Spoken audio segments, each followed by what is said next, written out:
স্বাস্থ্য দপ্তরে আবার নিয়োগ হতে চলেছে।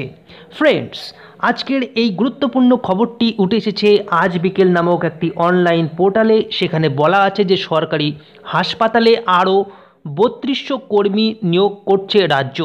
তো বিস্তারিত খবরটি আসার আগে তোমাদের কাছে আমি একটা রিকোয়েস্ট করব, যারা আমাদের চ্যানেলে নতুন আছো তারা অবশ্যই আমাদের চ্যানেলটিকে সাবস্ক্রাইব করে নাও এবং তার পাশে দেওয়া বেল আইকনটি অবশ্যই প্রেস করে রাখবে এবং ভিডিওটি দেখা মাত্রই একটা লাইক করবে।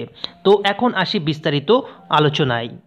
কি বলা হয়েছে, এবার সরকারি হাসপাতালের নিরাপত্তা বাড়াতে আরও ৩২০০ সিভিক ভলেন্টিয়ার নিয়োগ করতে চলেছে রাজ্য স্বাস্থ্য দপ্তর। নির্দেশিকা জারি করে জানানো হয়েছে হাসপাতালগুলির নিরাপত্তা বাড়াতেই এই নিয়োগের সিদ্ধান্ত নেওয়া হয়েছে। তবে এই মুহূর্তে রাজ্যের হাসপাতালগুলির নিরাপত্তার দায়িত্ব রয়েছে বেসরকারি সংস্থার হাতে।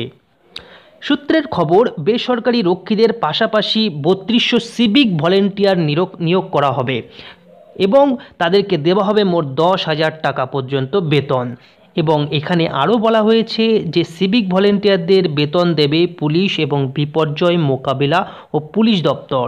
অর্থাৎ এখানে যে ১০,০০০ টাকা বেতন দেওয়ার কথা উল্লেখ করা হয়েছে, সেই ১০,০০০ টাকা বেতন কিন্তু বিপর্যয় মোকাবিলা এবং পুলিশ দপ্তর মিলে এই ১০,০০০ টাকা বেতন মাসে দেওয়া হবে। তো বন্ধুরা, এর পরবর্তী পদক্ষেপ কি হবে?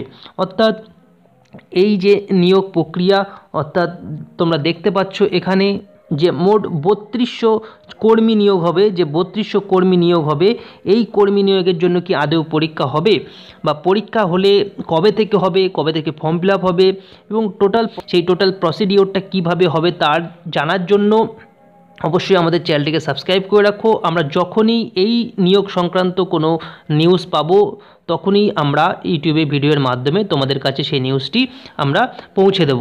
তো ভিডিওটি এখানেই শেষ করব। আর যে সমস্ত বন্ধুরা তোমরা আমাদের চ্যানেল প্রথম ভিজিট করেছো তাদের কাছে একটা ছোট্ট রিকোয়েস্ট, তোমরা আমাদের চ্যানেলের সমস্ত ভিডিওগুলো দেখো, কারণ এখানে আমরা সমস্ত লেন্দি ভিডিওর মাধ্যমে সমস্ত বিষয়গুলো কমপ্লিট করার চেষ্টা করেছি। আর ভালো লাগলে অবশ্যই আমাদের চ্যানেলটিকে একবার সাবস্ক্রাইব করে রাখবে। তো ভিডিওটি এখানেই শেষ করছি ফ্রেন্ডস, ধন্যবাদ।